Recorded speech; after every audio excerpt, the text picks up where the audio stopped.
মোক ইয়াৰ পৰা লৈ গৈছিল লগতে নিকেনে ৰাস্তাত মোক এৰি দিছে আৰু। কোনে লৈ গৈছিল? তাজু। কি বুলি লৈ গৈছিল? কৈছিল কি কিবা কাম আছিল, কামৰ কাৰণে মোক লৈ গৈছিল আৰু এনেকা লৈ গৈছিল নিকেনে মানুহ যে পাছত মানুহ লেবাৰ লৈ যাব বুলি মই নাজানো। পাছত লেবাৰ লৈ কিনে গৈছি। লগত আৰু কিমান জন আছিল মানুহ? মানুহ মোটামুটি 6জন না 7জন আছিল। ক'ত এৰি দিছিল? মোক ৰাস্তাতে এৰি দিলে মই নামি গৈছিলো আৰু। কোন জায়গাত? কোন জাগাত নামি গৈছিলো মই নাজানো। ক'ত যাম বুলি লৈ গৈছিল? কাশ্মীৰ। কেইজন আছিল মানুহ? 7জন না 8জন মান আছিল। সিহঁতে গুচি গৈছে। সিহঁতে মালিকে তাজু উঠি গুচি গৈছে। কি মানুহ? অসমীয়া মানুহ নে? আদিবাসী আছে, বড়ো আছে, চব মিছা আছে। তাজুৰ ক'ত ঘৰ? উজানা। আপোনাক মাৰিলে কোনে? তাতে নিকেনে কোনে মাৰিলে? য'ত নামি গ'লো তাত ধৰি কিনে দুচকীয়া বাহন আৰু পেট্ৰলৰ আকাশলংঘী মূল্য বৃদ্ধিয়ে জ্বলা-কলা খুৱাইছে নেকি আপোনাক? তেন্তে এতিয়াৰে পৰা আৰু চিন্তাৰ কাৰণ নাই। দুচকীয়া বাহনৰ মূল্যতকৈ 50% কম মূল্যত অথবা ছেকেণ্ড হেণ্ড দুচকীয়া বাহনৰ মূল্যত লাভ কৰিব জাপানৰ অত্যাধুনিক প্ৰযুক্তিৰে ভাৰতত নিৰ্মিত দুচকীয়া বাহন। শব্দ প্ৰদূষণ আৰু বায়ু প্ৰদূষণমুক্ত কমাকি কোম্পানীয়ে লৈ আহিছে দুচকীয়া বাইক আৰু স্কুটি। চাৰ্জিঙৰ বাবদ মাত্ৰ 10 টকা খৰচ কৰি আপুনি 55 কিলোমিটাৰৰ পৰা 322 কিলোমিটাৰ পৰ্যন্ত যাত্ৰা কৰিব পাৰিব। লিথিয়াম বেটাৰী আৰু অধিক শক্তিশালী মটৰৰ সৈতে 3 বছৰৰ ৱাৰেণ্টি লাভ কৰিব কমাকি ব্ৰেণ্ডৰ বাইক আৰু স্কুটি। লগতে থাকিব আপোনাৰ ছেকেণ্ড হেণ্ড দুচকীয়া বাহনখন এক্সচেঞ্জ কৰাৰ সুবিধা, ফাইনেন্স আৰু ইঞ্চুৰেঞ্চৰ সুবিধা। ইয়াৰ উপৰিও গ্ৰাহকৰ বাবে আছে আকৰ্ষণীয় উপহাৰ। তেন্তে পলম নকৰি আজিয়ে যোগাযোগ কৰক সুমিত মটৰ্ছৰ লগত।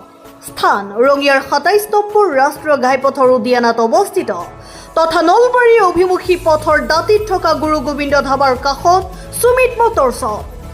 যোগাযোগ নম্বৰ 7002293529। যিসকলে সস্তা, নিৰাপদ আৰু পৰিৱেশ অনুকূল দুচকীয়া বাহন বিচাৰিছে তেওঁলোকৰ বাবে এয়া এক সুবৰ্ণ সুযোগ। আজিয়ে যোগাযোগ কৰক আৰু নিজৰ নতুন ইলেক্ট্ৰিক বাহন লৈ আহক।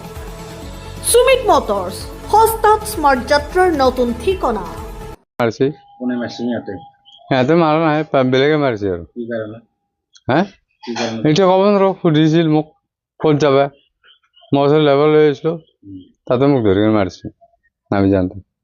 পিছত আপুনি কেনেকৈ আহিল তাৰ পৰা? মই আজি আহি পালো। ট্ৰেইনতে আহিছে? কিবা পইচা পাতি দিম বুলি কৈছিল নেকি? কৈছিল কি বুলি কৈছিল? 5,000 টকা দিম বুলি। কাম কৰিব লাগে? কি মানুহ নি থাকে নেকি? নিদিয়ে ল'ৰাটো আমিতো দুখীয়া মানুহ, আমি কামত চামত যাই থাকোঁ ছাৰ। আহি পেলাই শনিবাৰে ৰাতিও কৈছে মোৰ বেঙাত তই যাব লাগিব দিল্লীত, কিবা কাম আছে এনেকৈ কৈ পেলাই লৈ গৈছে। পিছত আমাৰ ল'ৰা এটা আছিল, ল'ৰাটো কোলাত লোৱাৰ পিছত ফাদাৰক একো খাব দিয়া নাই, কাপোৰ ল'ব দিয়া নাই। কৈছে মই আছোঁ ন, টেনশ্যন কিয় কৰিছা, খোৱাৰ খৰচা গোটাই দিম। কোৱাৰ পিছত নম্বৰ চম্বৰ লৈছে আমাৰ পৰা, ফোন মাৰিটো কোৱা নাই। তাৰপিছত কোৱাৰ পিছত তাৰ মাইকী শুক্ৰবাৰে ৰাতি কৈছে আমাৰ বেঙা দাদা আহিছে নেকি? কৈছোঁ নাই। তাৰপিছত কি আহিলে পইচাটো লৈ গৈ যাব দিলে হ'ব। আৰু আমাক কৈছে কাকো জনাব দৰকাৰ নাই। তাজুই উদ্যানাৰ। তাৰপিছত আমাক কৈছে কোনো কাকো জনাব দৰকাৰ নাই, থানাতো যাব দৰকাৰ নাই, আমাক এনেকুৱা কৈছিল। এতিয়া আব্বাক সুধিছো কি খাইছা কি খোৱা নাই, কৈছে একো খোৱা নাই। কৈছো পইচা চইচা দিছে নেকি? কৈছে দিয়া নাই। কিমান দিন পিছত ঘৰ পালে? খবৰ পালে 10 দিন পিছতে। নেক্সট ৰবিবাৰে লৈ গৈছে। কেছ দিছো থানাত, তাৰ ওপৰতে দিছো।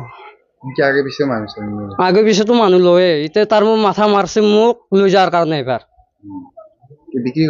বিক্ৰী কৰে। আব্বাক ফুচলাই লৈ গৈছে, তাৰ মোক এবাৰ মোক লৈ যোৱাৰ মাথা মাৰিছে। মোক পইচা চইচা দিয়াৰ কথা একো কোৱা নাই। তাৰ মোৰ ফাদাৰে ক'লাক এই ল'ৰাটো এইটো এনেকে কাম চাম কৰি খায়, তাৰ কৈছিল তাকে আনাই ভাল হৈছিল, এনেকে কৈছিল তাজুই। আমি এইটো কৈছো ক'ত ফাদাৰে ক'ত আছে এইটো ক'লো, আমি যাই লৈ আহিম, এইটো আমাক নকয়। পইচা এসপ্তাহ টাইম দি এইটো আমাক এনেকে কৈ আছিল।